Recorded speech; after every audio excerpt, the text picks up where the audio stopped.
I love great conversations. Hi, my name is Angel Jones. Thank you for joining me on 12-minute convos where I help you create a brand of your own unique, real self.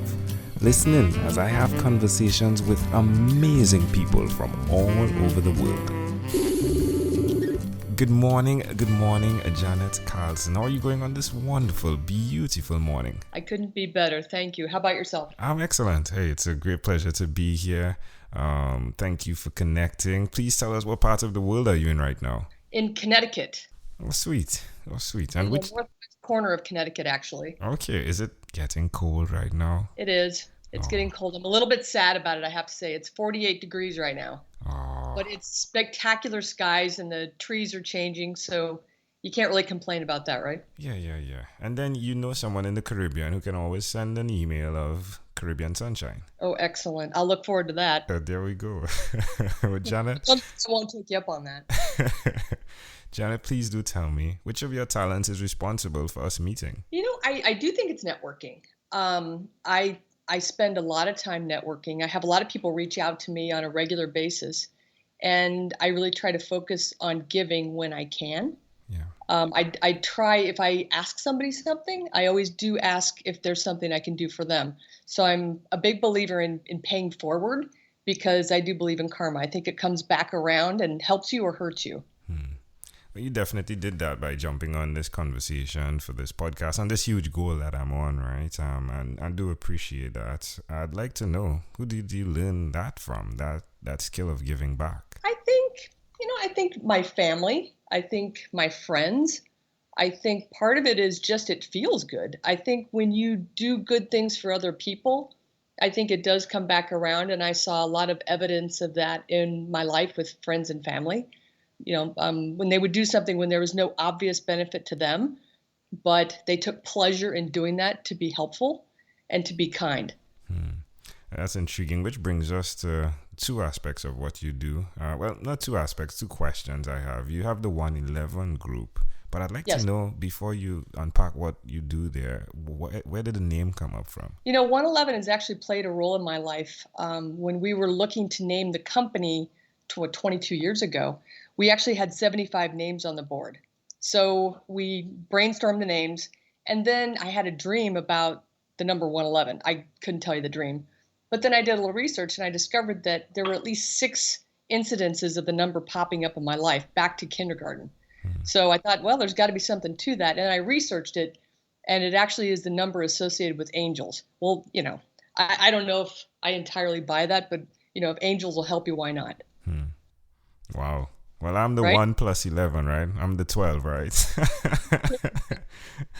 And my name is not Angel, I'm Angel, but hey, it's pretty close, right? Wow. Well, isn't that, I got chills there. Wow. Well, you know what? You just Wow, have to wow. kind of, I don't know. I think one of my former business partners actually said the world conspires to help you if you let it. And at the time, I thought it was kind of silly advice, but now I think there's an element of truth to that, and I try to respect that. That is fascinating. Fascinating is my keyword here. So you'll hear it, especially with stories like these. Please now tell us about 111 and what you do there. We focus mainly on medical or healthcare advertising and marketing. So that was really our mainstay through the last 22 years. We certainly focus on healthcare professionals, meaning physicians, physician assistants, nurse practitioners, nurses, what have you. But we also work with consumers within that. A lot of our work has been, however you define healthcare, whether it's hospitals, senior living, health insurance companies, pharmaceutical companies, telehealthcare. We've worked with so many different kinds of healthcare type companies, which keeps things pretty interesting. There's never a dull moment in healthcare, that I can tell you, especially right now. Yeah. So, I mean, how come healthcare? You could have done this to any industry. Sure. I had actually planned to be a veterinarian. I was in love with animals from the time I was a little kid, and I rescued animals, and I would fix them and then let them go. I drove my parents crazy with that. I drag home all kinds of animals, and I mean, literally from squirrels, mice, dogs, cats. I mean, anything that could, needed help, I would help. But birds.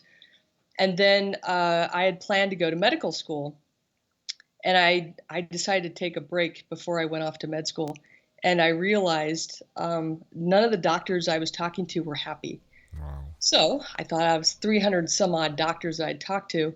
If they're not happy, why would I think things would be different for me necessarily? So I took a decision, and I went to go work for a pharmaceutical company. And I've kind of been doing my own thing in healthcare. I've kind of created my own thing within healthcare, not necessarily the path of a practitioner. Yeah, that's intriguing. That is intriguing. All right. So, Listen, I mean, like the things that I do best. I mean, I understand I was a science major, but I had, like an English minor. So I can write, but I understand science. So those are the two things I combined to create a career and a company for myself. yeah, the creative side of what you do is very strong, right? Even on Correct. the advertising aspect as well, it's Yeah. necessary, but the science as well applicable. Well, being able to understand, I mean, even be able to pronounce the words, like a lot of people are uncomfortable saying, medical terms. Yeah, like And diabetic retinopathy. Wow. exactly. I just totally get it. Yeah. Why will you continue to repeat this skill? There are the challenges. You spoke of it with the health sector right now. Right. Why would you continue? Because healthcare is changing all the time. I still think it's a challenge. I still think it's interesting. I still think there's a role. One of my, I don't know if you'd call it a strength or a weakness, but I constantly think of new ideas. So the pro is that I do like to think, and I do like to generate new ideas. The con is sometimes it can be distracting. Yeah. I could actually start a new company every day. It would not be difficult for me to do, except I just don't have enough days or hours in the day to do it. I have a thing that my husband gave me called the Big Ideas Notepad. I think partially he did that to preserve his sanity. Tell him my new ideas, and he was like, "Oh my gosh, just write them down for God's sakes, you're killing me." Oh, So good man. I would always tell him what I was thinking, and it was kind of half baked or not even remotely baked. I would just kind of be talking. So I write them down in this notebook, and it's the notebook's full of ideas. I mean, it's a little scary. Yeah. It definitely represents who you are. I like that. I love that. Well, tell me one other thing that you've done, Janet, consistently over the last 3 years. Well, other than, I'm always innovating. So, I get excited about it. I think part of it is, new ideas are almost like a drug to me. When I start thinking about the idea, I find it energizing. So I think that's really like who I am. I think I'm, I don't know, innovator. I don't know if that's the right word. Yeah, you're good. You're good. Ideator. Ooh. You like that? Yeah, I like that. That's a great idea. I love that. How does it make you feel? Well, I mean, like I said, to me, it's a drug. I think it's when I start working on a new idea, my litmus test for a new idea, if I lose sleep over it, I know I'm onto something. Wow. If it's just, that's when I really get excited, because if I'm dreaming about it, there's something to it. And I think that's proven to be true over my life. Amazing audience, we are live with Janet Carlson. Hey, do check her out at the 111 group. You can check her out at 111group.com, right? It's you could definitely connect her. 111-group.com. Yeah. All right, Janet. Well, let's switch gears for a moment. Let me now invite you into my time machine that is surrounded with beautiful, warm, blue Caribbean water. Okay. Janet, what is your earliest childhood memory? I thought about this for a minute, and there of course a few things flash into your head, but really playing hide and seek with my grandfather really is the earliest thing that I can remember. He always hid in the same place, but he always had candy in his pocket. So that's probably why I remember it so well. The other one is I fell down and I hit my head, and I was bleeding. Head wounds bleed, so I was bleeding pretty heavily. And my parents were panicked, and I remember looking at them thinking, I wonder why they're panicking so much. It didn't seem like a big deal to me, but they were both very upset by blood. And it turned out, like my parents just don't handle blood or puke or pretty much anything like that very well. So I started doing it for my other 4 siblings. And maybe that's where I got into the medical thing, because my comfort from at an early age over, not trauma, but anything of bodily fluids just didn't bother me at all. And I was 3. I think I was 3. All right. Yep. All right. Why do you think this memory is so clear? I like the memory with your grandfather. Why do you think that memory is so clear? I think it's because he made me so happy. He was such a loving person, and he took such joy, like when I'd find him. And again, like I said, he hid in the laundry room every time behind the door. I knew exactly where he was. I'd pretend like I didn't. Yeah. But his face was so joyful. And when I'd find him, he just took such pleasure, and he'd hug me. And then, of course, I'd get the candy reward. So that definitely sealed the deal for me. Well, Janet, can I offer an interpretation to the thought picture you created in my mind? Sure. I love the fact that joy can have one address. And with what you're doing, the creative side of what you do, despite the ideas, despite everything that funnels through your mind, right? What is occurring is that the test, the litmus test, as you said, for what is joy is definitely the measurement for what you do and why you do it. So your grandfather had the candy. He was always behind the door. You always knew where he was. And I think it's the thing you need to keep your balance with continuously remembering it doesn't need to exist in a new place. It just has to be the place of joy. Absolutely. Well, I actually have a piece that I bought this summer when my family was on vacation, and it actually has the words, "She could hardly believe the joy that comes with practicing gratitude every single day." And Wow. I do that every morning, and I absolutely love it. Yeah. Well, it all connects, my friend. If we fast forward to when you were 12, what was your favorite song? Peter Frampton, my friend, show me the way. I love Peter Frampton. I love the wah-wah. I thought that was just beyond. I had no idea what it was exactly, but I thought it was incredibly cool. And then I thought he was pretty hot. Yeah. Well, it's pretty intriguing how it connects, though, I'll tell you. Just like saying the words to the song and having your grandfather, continuously showing you the way. He did it in a hide and seek fashion, but he was always showing you the way through the door, right? I'm right here. The candy is here, right? Absolutely. All right. Well, we've arrived at our destination, Janet. But before we get off of this time machine, there's a small declaration form. So it's yes or no, possibly a bit more. We're going to go pretty quickly here. Janet, have you chosen someone to pass on your skills to? I try to pass them on every day. I pass them on to my team. I pass them on to my children. I pass them on to strangers. Anyone who asks or needs, I'm happy to pass it on. You said you are married. How many children do you have? 2 twins. Oh, really? One shot. No. Wow.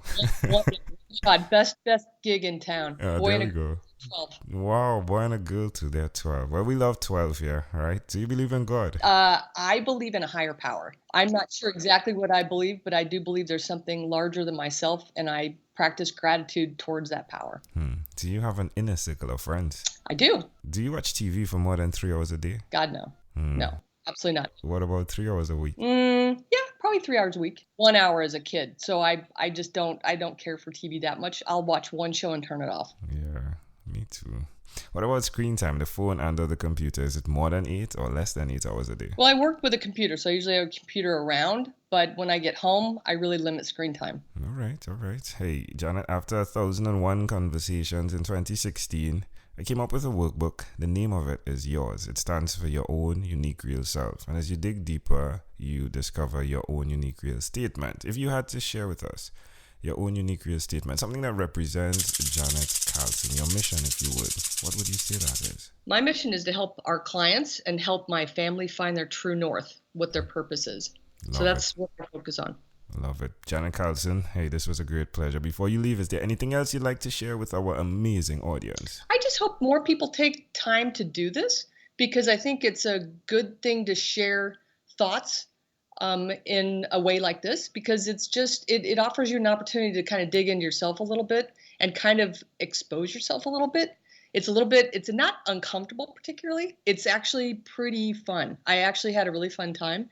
And I think that it gives you an opportunity to grow a bit. Love it. Hey, thanks for that, Janet. Janet Carlson, thank you for being on What is Inspired by 12-Minute Convos with Angel Jones. Angel, thank you so much for the opportunity. I'll look forward to connecting with you again in the future. Thank you for being on 12-Minute Convos with Angel Jones. Stay tuned for more from our advertisers. Diabetes is a mountain pandemic. It's a disease that's not acute, but chronic. Similar to this rhyming method, I have simplified the definition the signs and symptoms and the complications of diabetes for both adults and children in my books, Poems for Patients, A Focus on Diabetes, and The ABCs of Diabetes for Children.